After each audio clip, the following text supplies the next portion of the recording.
Uma catástrofe marítima esquecida e a sua história angustiante. O que começou como uma missão normal tornou-se rapidamente numa luta pela sobrevivência. No vídeo de hoje, verá como Richard Walker e Victor Giel são corajosos ao enfrentarem um abismo frio, problemas técnicos e o relógio de um mar implacável. Junte-se a nós enquanto desvendamos as camadas desta história emocionante e prepare-se para ser cativado por uma história de bravura, tragédia e a busca obstinada por respostas diante do desconhecido. O acidente de mergulho de Whaledrake ocorreu na Escócia em agosto de 1979 e matou tragicamente 2 mergulhadores americanos.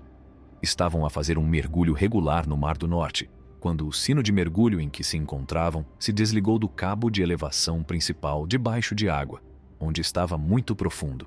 Vamos analisar o acidente em pormenor. Em março de 1977, foi instalado um sistema chamado SALM, Single Anchor Leg Mooring, no campo petrolífero de Thistle. Esta coisa ajudava a carregar petróleo em grandes navios.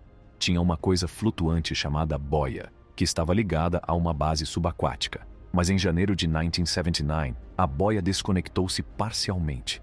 Tentaram repará-la fazendo explodir a boia com explosivos e enviando-a para reparação, mas isso acabou por danificá-la ainda mais. Por isso, os mergulhadores tiveram de levar a parte subaquática para a Noruega para a reparar. No início de 1978, um homem chamado Brian Masterson criou uma empresa chamada Infabco Diving Services Limited. Esta empresa efetuava trabalhos de mergulho subaquático. Recebeu um trabalho de uma empresa chamada Bennock para ajudar nas proximidades da plataforma Thistle Alpha. Acontece que um dos diretores da Bennock ajudou Masterson a ver que outras empresas estavam a concorrer para o trabalho. Mais tarde, pensou-se que Masterson poderia ter pago dinheiro para obter estes contratos. A 18 de junho de 1979, a Infabco foi contratada para voltar a montar a SALM no campo Thistle. Agora há um navio chamado MS Whaledrake.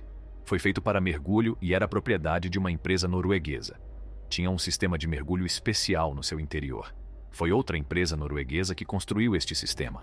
Em maio de 1979, a Infabco começou a falar em ser a única autorizada a utilizar o navio Whaledrake. Em julho, prepararam tudo no navio Whaledrake para o mergulho. Receberam um certificado que dizia que o seu sistema de mergulho estava pronto a funcionar. Fizeram muitos mergulhos de treino para preparar tudo para voltar a ligar a boia. Enquanto tudo isso acontecia, eles fizeram algumas mudanças na configuração do mergulho. Substituíram uma peça que segurava o cabo de mergulho, retiraram um peso e amarraram algumas coisas para evitar que caíssem. Eles queriam ter certeza de que tudo estava seguro, especialmente porque acidentes semelhantes já haviam acontecido antes.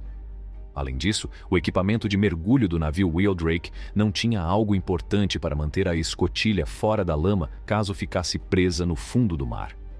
No final de julho e início de agosto de 1979, os mergulhadores do navio Whaledrake trabalharam para voltar a ligar a boia SALM à sua parte subaquática e prepará-la para se deslocar para o campo Thistle.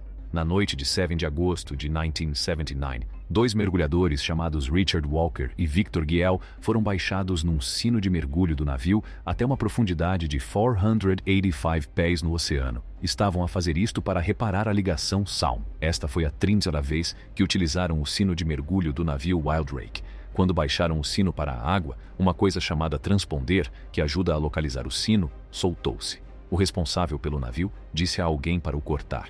Por volta das 8h20 da manhã do dia 8 de agosto, Walker, que estava a trabalhar no exterior do sino do SALM, reparou que o sino se tinha soltado do cabo que o levantava e que estava pendurado num ângulo por uma mangueira que lhe dava ar e apoio. Avisou toda a gente que havia uma emergência e voltou para dentro do sino com o Giel. Fecharam a porta do interior do sino. A porta de baixo. O navio chamado Stena Welder veio ajudar o Whaledrake quando houve problemas. Mas o equipamento de mergulho do Stena Welder estava a ser reparado, pelo que tiveram de o preparar rapidamente para o mergulho. Em vez de utilizar a grua do Stena Welder para levantar o sino de mergulho, os responsáveis decidiram utilizar a grua do Whaledrake. Para o efeito, os mergulhadores da Stena Welder tiveram de fixar um cabo especial ao sino. Depois, usaram a grua do Whaledrake para levantar o sino com o fio preso. Às 6 ou 9 da manhã, os mergulhadores da Stena Welder, Phil Casey Smith e Ed Frank, entraram na água no seu sino de mergulho para ajudar. Era difícil para eles comunicar e as luzes do sino não estavam a funcionar bem. Eles também não conseguiam localizar facilmente o sino do Wildrake no fundo do mar, porque ele não tinha seu dispositivo de localização. Depois de quase uma hora, Casey Smith finalmente encontrou o sino do bicho-papão. Ele viu Walker e Giel dentro do sino, fazendo-lhe um sinal de positivo através da janela. Casey Smith passou mais tempo organizando o fio ao redor do local onde o sino estava conectado. Devido à forma como a Stena Welder estava posicionada na água, movia-se muito. Isto fez com que o fio de Casey Smith ficasse emaranhado e o puxasse para debaixo de água. Por volta das 9:02, Casey Smith ligou o fio ao sino. O Wildrake começou a levantar o sino, mas Walker e Giel pareciam muito ansiosos. O gancho do guindaste não estava suficientemente perto do sino para que Casey Smith pudesse prender os fios corretamente. Tentaram novamente, e desta vez, Casey Smith conseguiu prender os fios ao sino às tentem. Quando tentaram levantar o sino, fizeram-no num ângulo em vez de o levantarem à direito, e o sino ficou preso contra o lado da coisa a que estava ligado. Os fios que seguravam o sino partiram-se. O guindaste saiu da água mais tarde, mas o sino não estava lá. O mergulhador Ed Frank voltou a encontrar o sino. Ele viu que Walker ou Giel tinham tentado cortar as cordas dos pesos para fazer o sino flutuar, mas apenas um peso foi cortado. Walker e Giel estavam em muito mau estado. Os mergulhadores do Stena Welder, Casey Smith e Frank, estavam muito cansados. Subiram à superfície e foram substituídos por outros mergulhadores, Michael Mangan e Tony Slayman. Às 18:16, Mangan voltou a ligar o cabo da grua ao sino. Às 19:37, o sino foi levantado da água. Eles o conectaram ao equipamento no Wildrake e um médico examinou Walker e Giel. Infelizmente, eles foram declarados mortos por outro médico. Mais tarde, os médicos descobriram que os mergulhadores tinham morrido por terem apanhado muito frio. Em 9 de agosto de 1979, inspectores do governo e a polícia foram ao navio Wildrake para descobrir a causa do acidente. Um inspetor constatou que havia muitos problemas de segurança e sinais de negligência. A mulher de Richard Walker e a família de Victor Giel contrataram um advogado, Gerald Stearns, e apresentaram queixa pelas suas mortes a 30 de julho de 1980. Processaram empresas como a Infabco Diving Services e a Moller Oden Ice. Em 28 de novembro de 1980, a Infabco Diving Services Limited foi acusada de um crime no Aberdeen Sheriff Court por ter empregado Walker e Giel. No julgamento, a empresa de mergulho alegou que os mergulhadores eram, na realidade, empregados de outra empresa, a Offshore Coordinators Limited. O tribunal decidiu que a Infabco não era culpada. Em maio de 1981, um tribunal dos Estados Unidos concedeu dinheiro à viúva e à filha de Walker e à família de Giel. Mas esta decisão não pôde ser executada no sistema judicial britânico.